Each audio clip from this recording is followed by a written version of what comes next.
Cool. All right. So next up this morning, we went from the big national, and we're going to drill all the way down to the absolute local high school level. My friend Joe Rollins introduced himself yesterday from Springdale, Arkansas, and as the founding principal of a school of innovation, I got the chance to tour it, I guess about a year ago. Everything from hydroponic labs out in the parking lot to no classrooms to all sorts of things he's going to tell you about. It didn't look like a high school. I had the pleasure of being in a brand new high school my freshman year in high school, way back in 1973.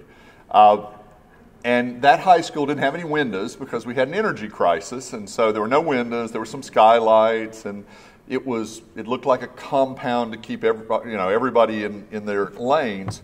High school doesn't, we're changing high schools as we go, but the Tyson School of Innovation doesn't actually look like something that most of us would recognize when we go into high school.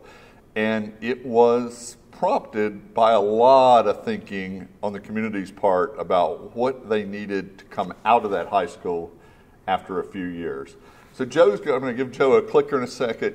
He's going to share with us sort of how that got started, what that school was trying to do, and just reimagining the way we look at higher education. So help me welcome Joe Rollins.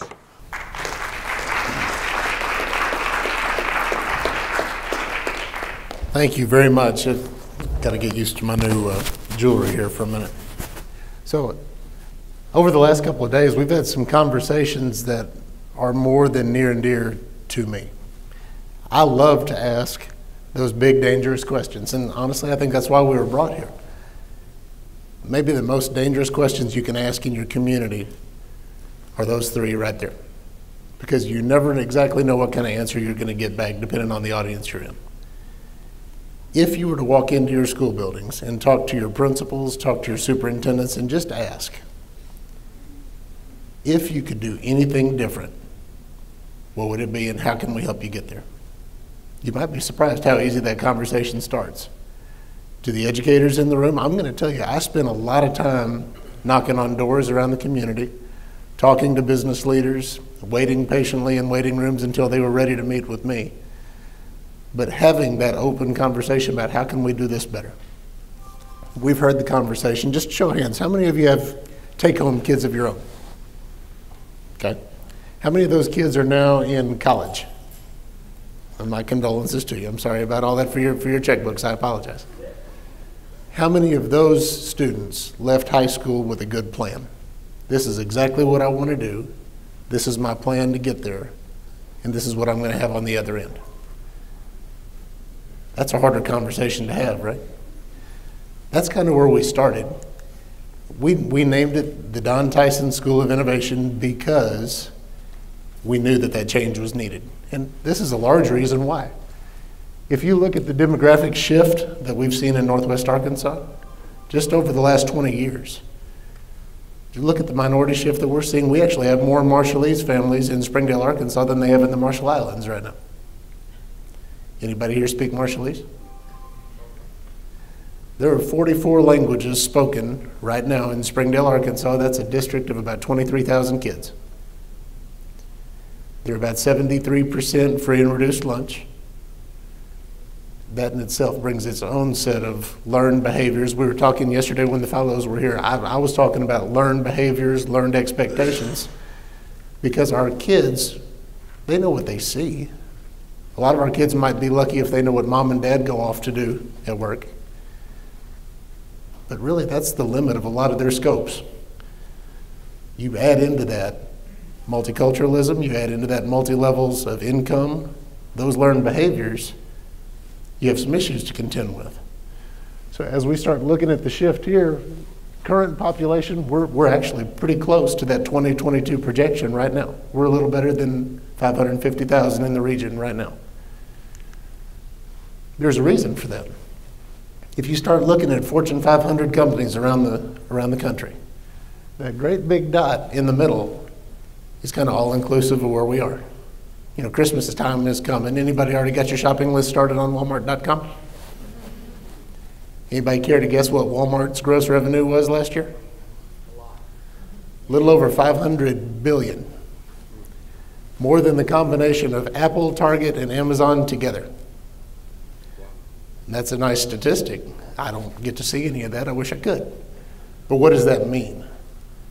It also means there are about 1,800 subsidiary companies that had to move to the region to be in close proximity to that home office. With each of those offices brings the new need for employment, for workforce. And you can say, hey, Joe, that's great. That means you've got very low unemployment rates, and that's true. But what kind of awareness gap does that leave as you're trying to prep students for the new wave of jobs? If they don't know what's out there, how can they ever make a well-informed decision about what they want to go do with the rest of their lives? How can they get the skills, the hands-on training, the knowledge to go compete for those jobs? Those were the kind of conversations we were having. These were issues that we really started to see. We're not just talking about career opportunities that are new, we're talking about replacement careers also. Like everybody else, we have an aging workforce that's slowly seeing retirement, working their way there. We also have to refill those kind of positions. As we built the school, I had kind of the mentality, there were 3 big gaps that I was seeing. And these are kind of rough statistics, but at the time, in our district, about 60% of our kids were going on to some kind of post-secondary training. 2-year, 4-year tech school, trade school. Only about half of them were finishing. You start doing more math, within that last 30%, how many of those students are actually finding work within their field of major? You can cut that number in half again. So now we're down to 15% of our population that actually found a career in the pathway they were studying. We wonder why our kids are talking about job hopping now, changing careers 7, 8 times in their career. I think there were 3 big factors that kind of led into that. I didn't think kids at that time were leaving high school with a good plan. I didn't think they had the awareness to know what was out there. And candidly, I think they were lacking the executive skills to survive when they got there. Those were things that we really wanted to focus on as we built this model. So this was our rough draft creation of the model. We started to ask about waivers, about flexibilities, because I really believe that bottom bullet on the right, you're not going to get new results using the same old rules. That just makes too much sense, right?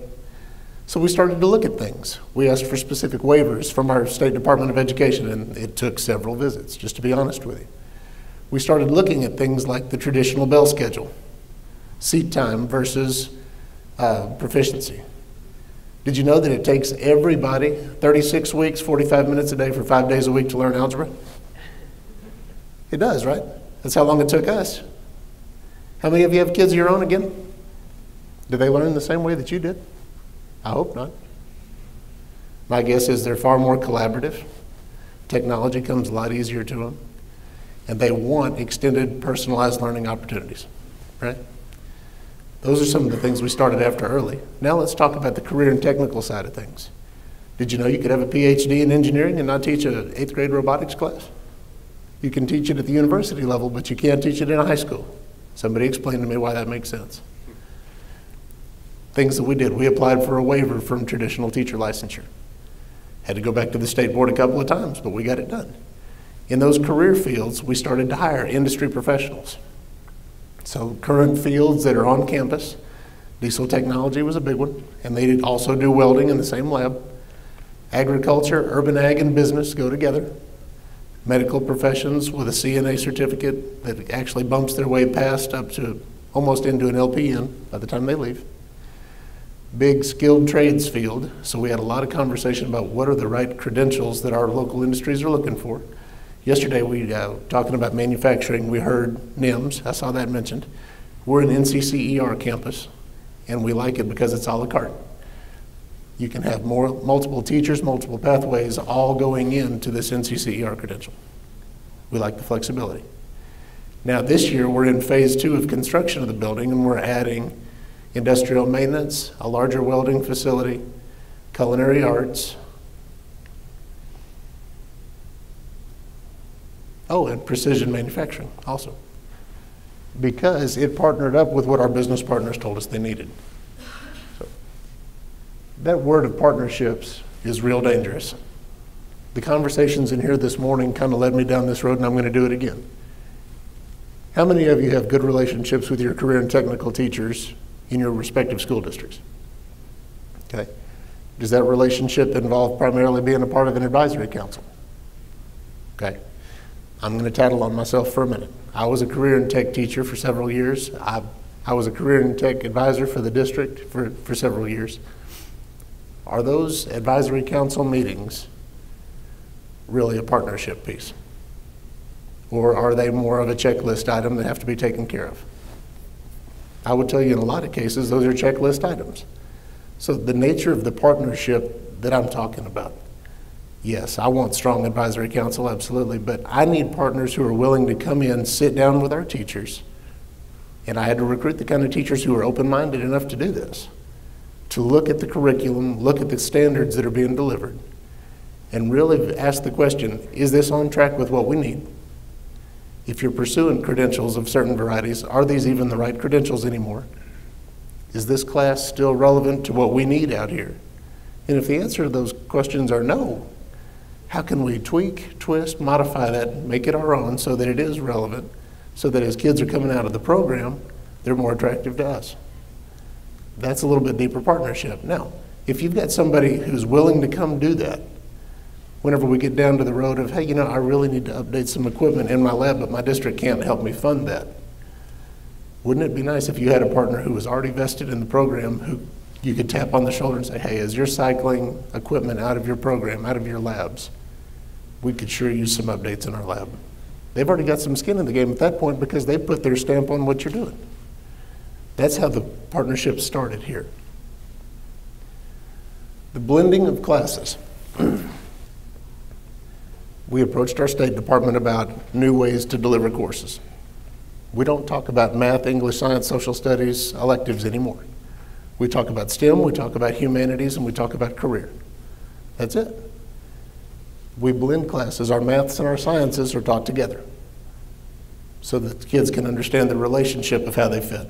The humanities subjects, you can't tell me that a student can't produce a product that's historically accurate, grammatically correct, they can present it and stand and defend it, and you can't touch multiple classes at the same time. I want you to think about this. During your high school experience, your junior and senior year, whenever you got into college, how many of you felt like that freshman year was really the 13th grade?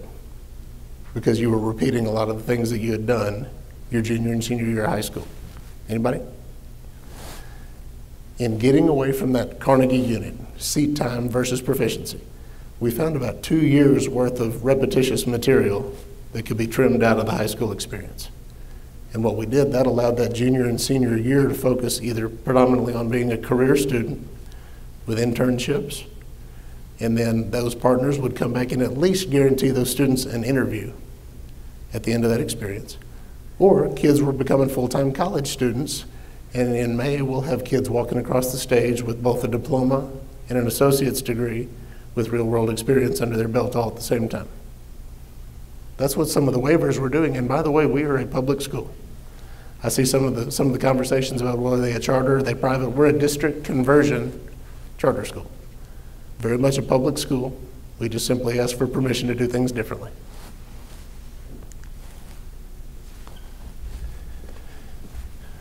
One of the benefits that we had of starting the program with our business partners at the table, they immediately had skin in the game.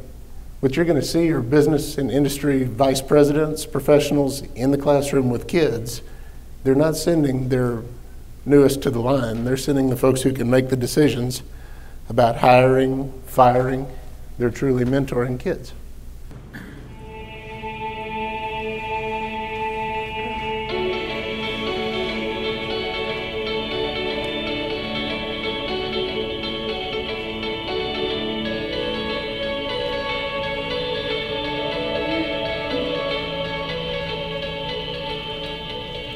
What it means to be a student at the School of Innovation is that I go for the different learning approach. I'm here because I don't want the traditional style of learning, and I'm here because I want to be ready for college, and I want to learn and apply the skills that I need in order to be successful in a job.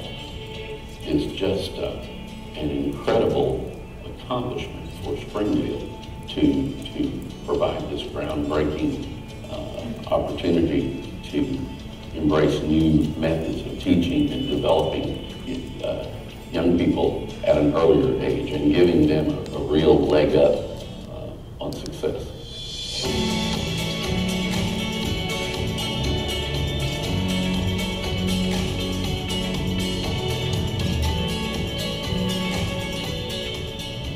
Our school not only looks different, but it also works differently than other schools. What's different here is that we're project-based, and everything's online too. You won't see any rows when you walk into this school. There's never rows like in the traditional classroom. We have a lot of different things, and it's usually just students congregated in a group, and a teacher's kind of looking over them, and that's what you see when you walk into the school. We don't have any classrooms, so it allows for greater flexibility. To me, it allows for the relationships between teachers and students to grow and to flourish, because we are just a big family here.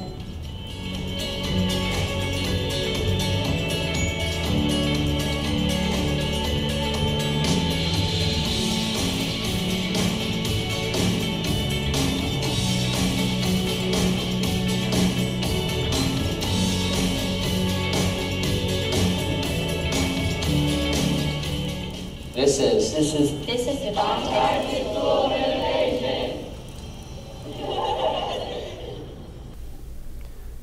You can't ask kids to get on camera without giggling just a little bit. It's going to happen every time. But what they were talking about, no classrooms. They're right. You take a space about twice this size, you put 5 teachers in it.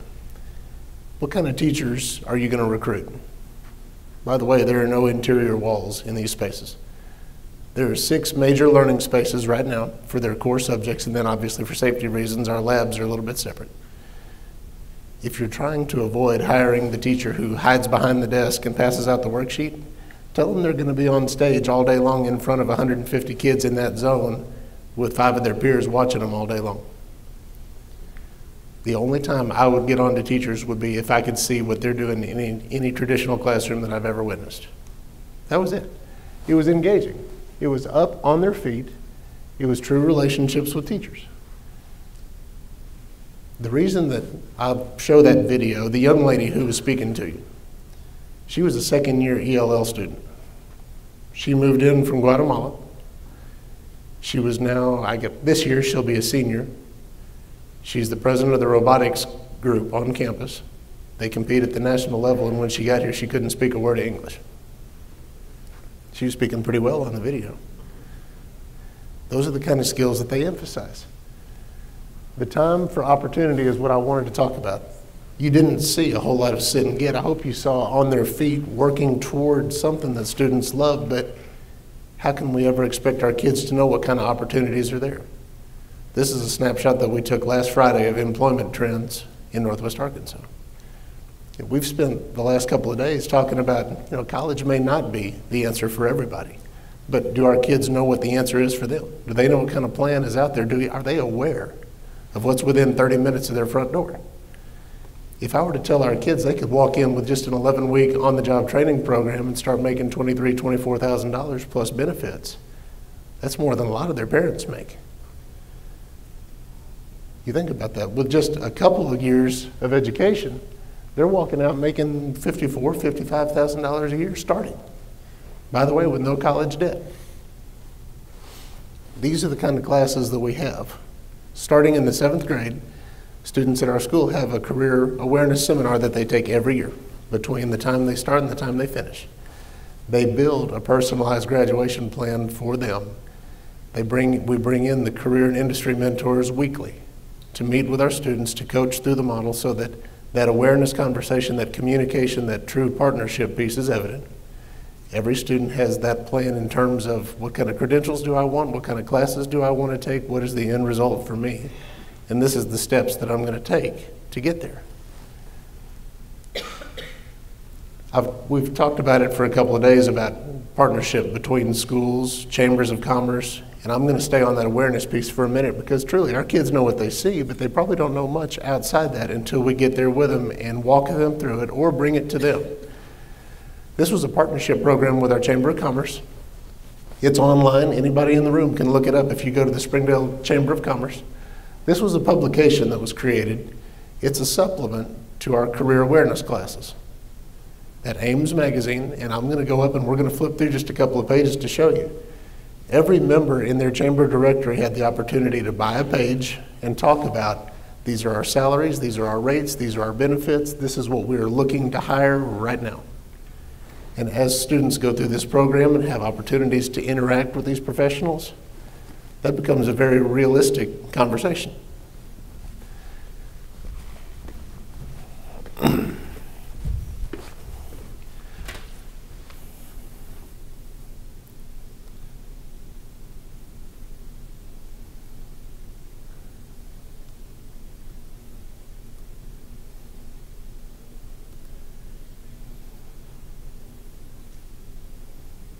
If you could imagine this being a resource in students' careers class, it's regionally relevant, and they can literally walk through, they can pick the industry of their interest, start talking about what does it take to get involved, what are the job constraints, what is the salary, what are the benefits, what is my opportunity for growth, how much education do I need, how do I contact you to get a job. A very real resource that, candidly, any of us could create. But this was a step that our chamber took. They worked with us in partnership to do it. And now it's in every classroom. A copy of it goes home with every child, so we're including parents in that same conversation. They all know where to find the resources. And then we do a series of planning sessions with kids during the day, during the week, and we follow up with parents in the evening. Now there's another arm to this project. We've talked about that teachers in industry model. The other side of this conversation is a program called ACES. Right now it's teachers, counselors, and administrators over a week in the summer. We do sessions just like this.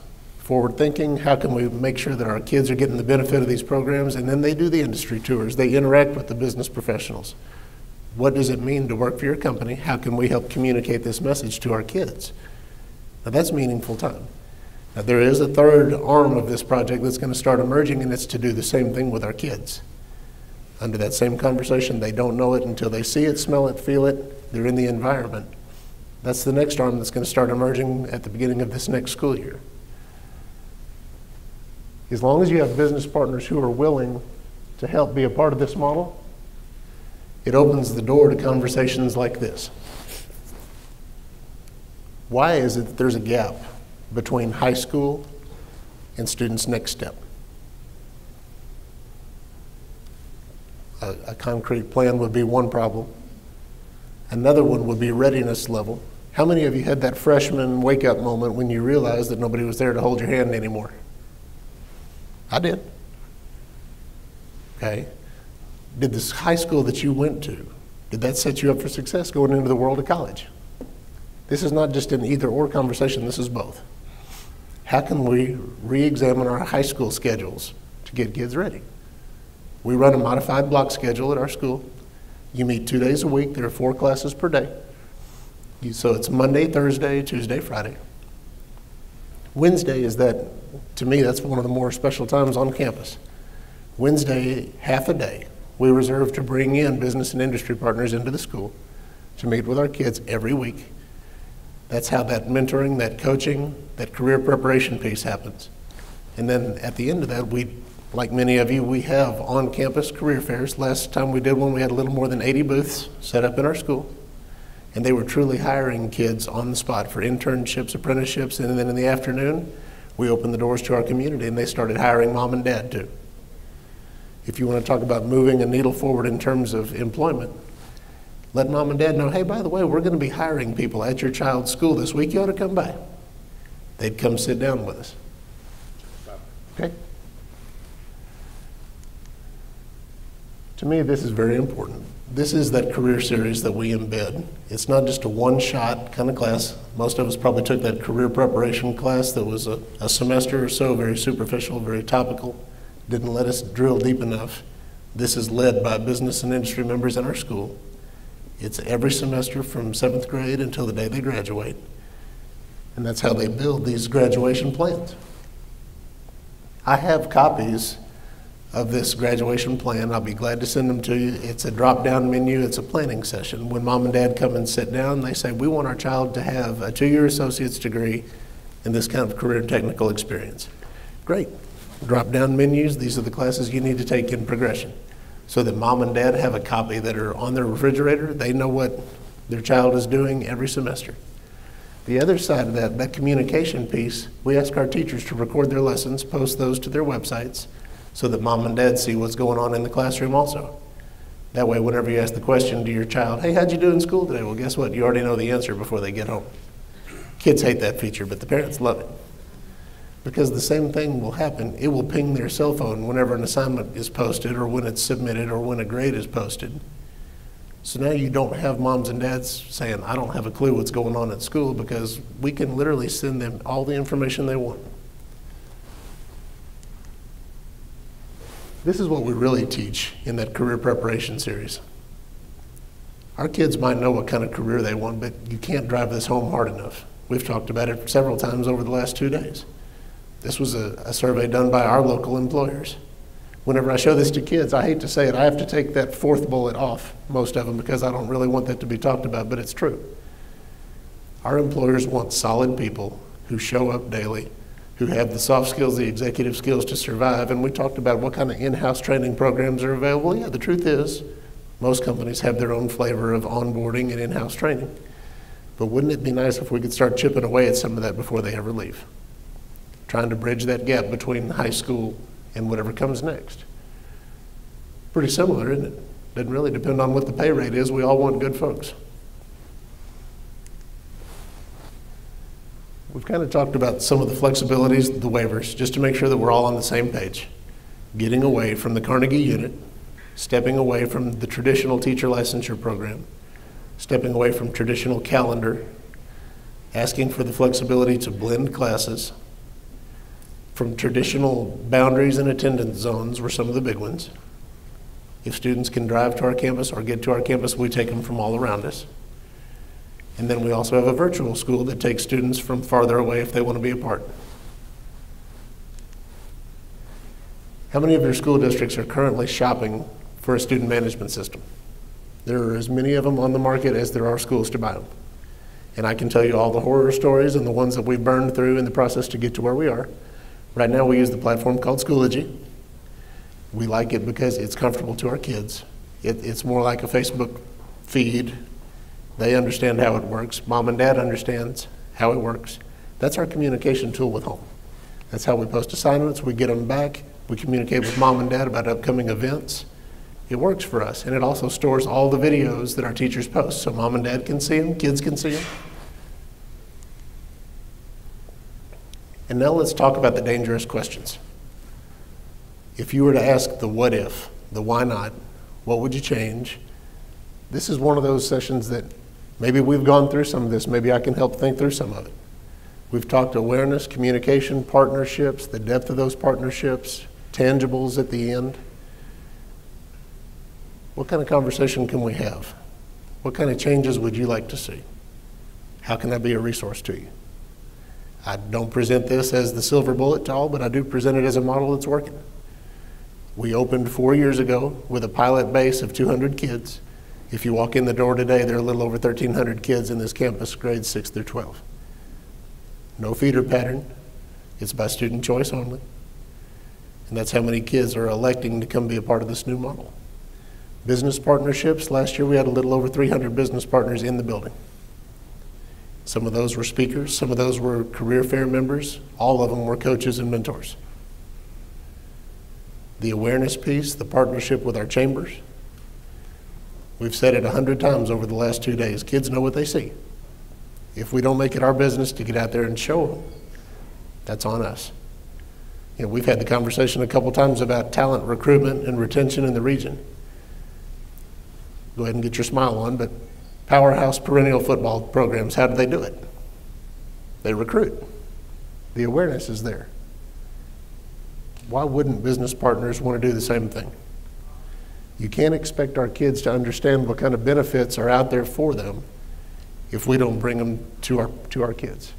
You can't expect kids to know that, by the way, I can go to work for X corporation. They'll pay me to work during the day. They'll offer me tuition assistance in the afternoon to go to school until we bring them out there. How we engage our business partners is real important. And I won't say the magic answer is beating on every door that they'll let you in, but that's what I've done. That's what our school continues to do. It's working. You won't find many schools that have had more than 300 partners in their school in a year. That's what it's taken for me. So I thought Joe might tell you something a little bit different that's happening in place, but I want you to take about 10 minutes now, because about everybody in this room went, wait a minute, what about? What's the question? So let's take about 10 minutes of questions before we move on. Ask the hard ones. Who's used to it? Yes, ma'am. I have actually questions, and I'm trying to decide which one I'm going to start with. But in your discussion, it's very impressive, and I would love to have your slide deck. But there were several references you made throughout the presentation to the communication and to the accountability provided by mom and dad. So we have a community where we can't make that assumption that accountability and support is going to be at home. I'm assuming you have some students in the same case, and I'm just curious what the strategies are that have worked to support those students who don't have that. Okay. So the question was about how do we communicate with the families who are hard to communicate with? How do we make that accountability to spread information to everybody? Well, it's not even necessarily the approach of communication. If you just recognize that these students don't even have that advocate to communicate with, how are you supporting them through the same type of program? So first blush that we really tried to do, we recognize our students who are not connected, who are lacking that engagement piece, and then we start to ask more questions. This coaching model that's in place, it's built several after-school opportunities for kids and parents, for that matter. I do as many after-hours parent meetings as I do student meetings, candidly. And we do it in large group fashion. I've grilled more hot dogs than I care to ever think about. We bring them in, and we have our business partners in the room, and we have many presentations to families, but as far as a magic bullet to get all families in the building, all we can do is just be repetitive. I've taken a lot of materials to houses, but again, that's dropping off materials. I would say that we probably have more than a 95% participation rate overall, though. Now, some of that's us taking it to them, some of that's families coming to us. Just a very small handful that seem to be harder to get a hold of than others. My other question, there was a reference you made about a program or a course of career exploration offered from 7th grade all the way up.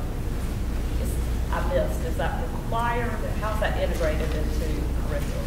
Okay, so that we're talking about the College and Career Readiness series. Whenever we stepped away from seat time versus mastery-based learning, that opened up time in our schedule to add a course that was specific to our campus. It was built in partnership with our business partners who came in the school. They wanted to talk about those soft skills that were on the list. They wanted to talk about employment, interview skills, all of those tactics and strategies that will get you in the door. But every student took that? Every student. Every year? Yes, ma'am. Okay. That's a required elective for our school, just to be a part of it. Thank you. Yes, sir.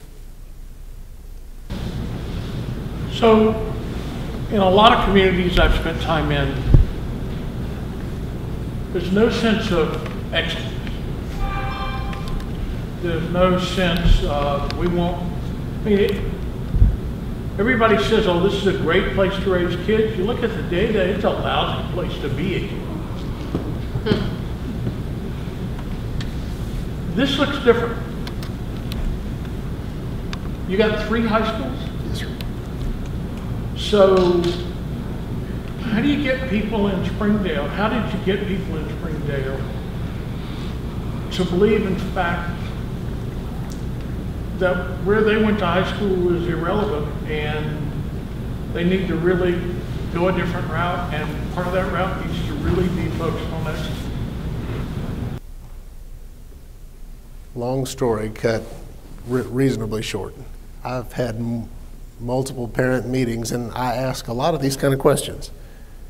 Is this the same world that you and I graduated into? Is your high school still the same high school that you graduated from? There seems to be a disconnect there. If schools can do things better, if they can do them differently to more rapidly meet the needs of our business community, wouldn't you want us to do that? When that answer comes back, yes, then I start to talk to parents about the enrollment of the school. You know, it's easy to say that with certain charters, they're very cherry-picking kind of organizations. With a district conversion charter, we take all comers, all walks of life. We have special ed, we have English as a second language, we have students who need a lot of help, we have students who could teach themselves in the dark with no help at all. What I will tell you though is every grade level, every content area, every time has led our district in academic performance since the day we opened. And then parents start to ask questions, well, why are you so different? Because of this latitude and flexibility given to us, we can do school differently.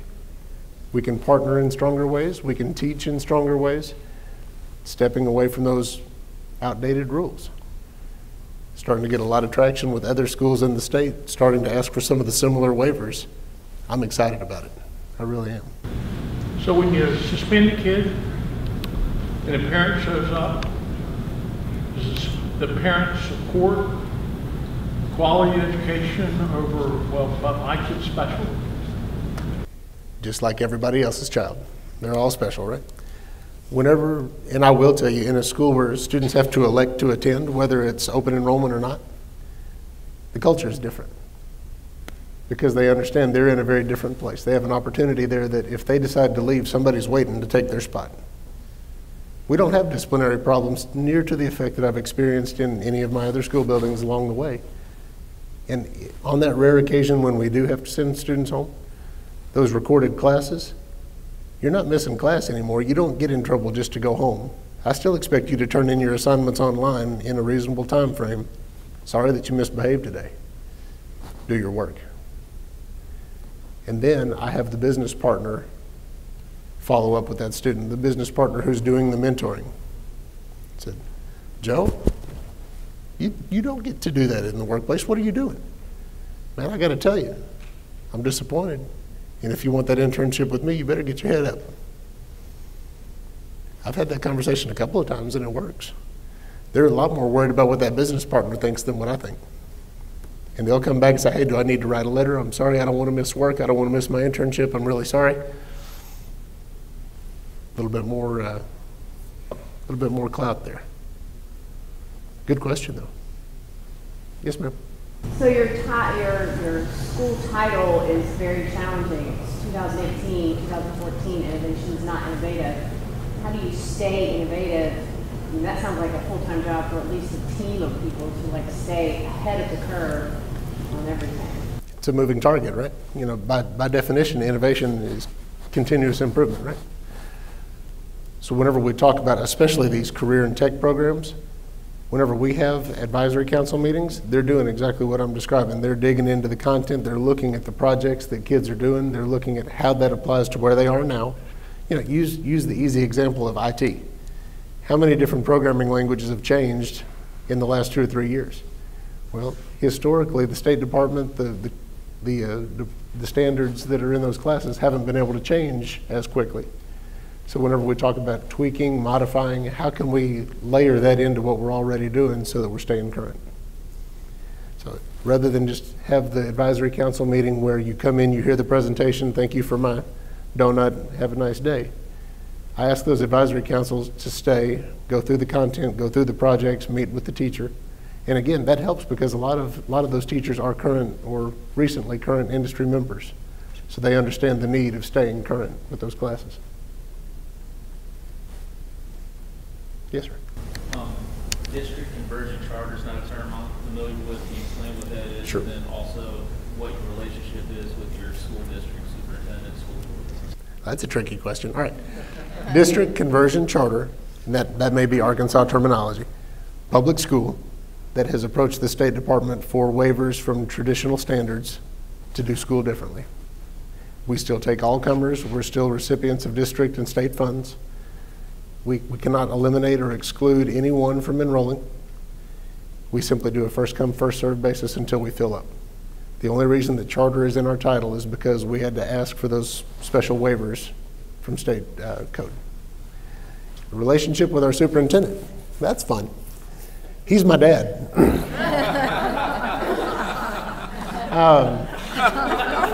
How's Thanksgiving? So my father is one of the longest tenured superintendents in the country. He's been in position, this is year number 37. In a very aggressively growing, demographically shifting district. When he started, the district had about 8,000 kids in it, as Caucasian as it comes. If you were to walk through the district today, it's 23,500, almost 24,000 kids. And again, high Hispanic, high Latino population, very high Marshallese population, very high poverty numbers in the district. He saw the need from our community because parents who have the ability to move their child will, if they don't feel like they're getting the services that they want. Doesn't matter where they go to school. So the terminology that we've adopted is parents will leave schools who do not personalize for those that will. If we could create that opportunity in district for students of all backgrounds, all walks of life to come be a part of a new emerging program that is showing great success in terms of college application and workforce application, why would our families ever choose to go anywhere else? And to their credit, they've opted to stay. They've opted to stay in a large fashion. Around our region, and I'm sure all of us have this same issue, there are private charters popping up on every corner. If parents don't have reason to leave, your problem goes away. We have students who, under any other circumstance, would have left our district, gone on to any flavor of private charter. They've opted to stay here because they see the benefit. They see the engagement, and candidly, they like the model that other schools can't provide. That was why we created this model. We had 2 comprehensive high schools that were bursting at the seams from enrollment. We knew we needed to build another high school. We didn't want to build a traditional high school, and I was given the marching orders, go reinvent the high school experience so that it's relevant and prepares kids in an engaging way, ready, go. That was it. I was hired in May. School started in August, by the way. I had no staff, had no building, no curriculum, ready, go. That first couple of years, we did a lot of learning on the fly. And now we've built building number 1. You saw pictures of it. We're under construction for phase 2 of our campus. All total, the building is about a $60 million investment by our district. And we're already, whenever this phase 2 opens, we'll be near capacity whenever the doors open. Because parents want that kind of experience for their kids. Yes, ma'am, and then I'll be right back. Just on this point, so now you're at this stage and you've got waivers to do it. Is there a plan to take it to a larger scale, and are those waivers, in a sense, a discovery mechanism to determine what to change in the whole system? The answer is yes, yes, and yes. Whenever I introduced myself yesterday, I said up until about a couple of weeks ago, I was an administrator with the Springdale School District. So there's a group in Northwest Arkansas called the Northwest Arkansas Council. They're a side venture of the Walton Family Foundation. They called me, and I might be the only person who's ever been guilty of laughing over the phone at Jim Walton, but I did, because I was tricked. I got a phone call, and he introduced himself, and you can all imagine what you'd do if you got that phone call on your cell phone. You're like, yeah, insert your own word there, and that's kind of what I did. Thunderous laughter from around the room. He had his board of directors in the room with him, and they said, we like what this school is doing. We want to see it replicated. Can you help us do that? After I kind of removed my foot from my mouth for a minute and kind of got my color back in my face, I was excited to do it because I understood the need.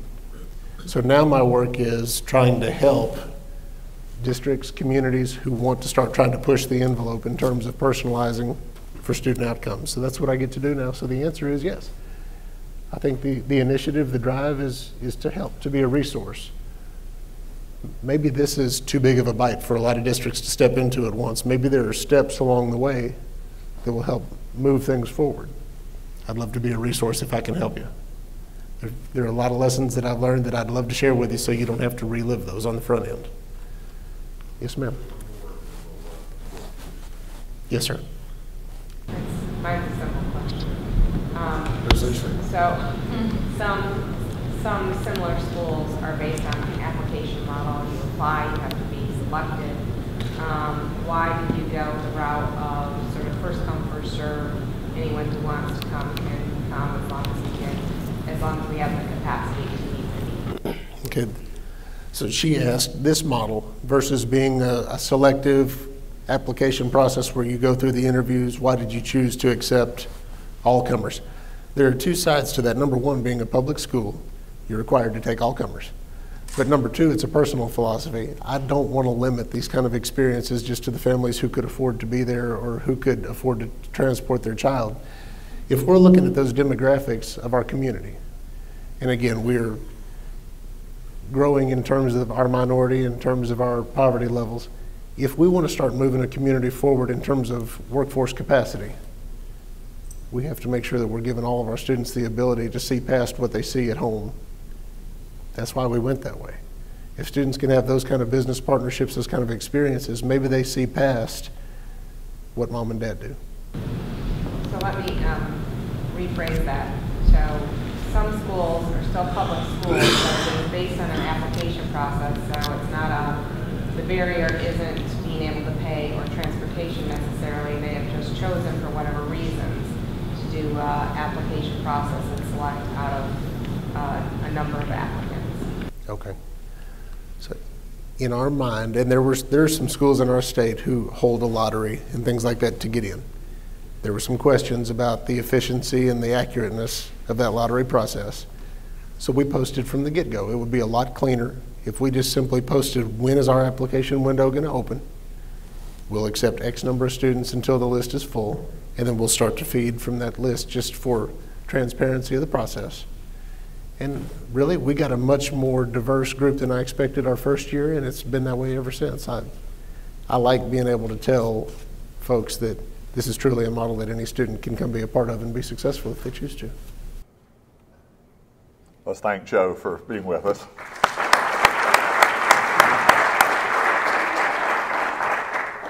So that was huge, big picture from Christy, all the way down to the practical from Joe. I'm going to take a privilege and change the agenda on you for a minute.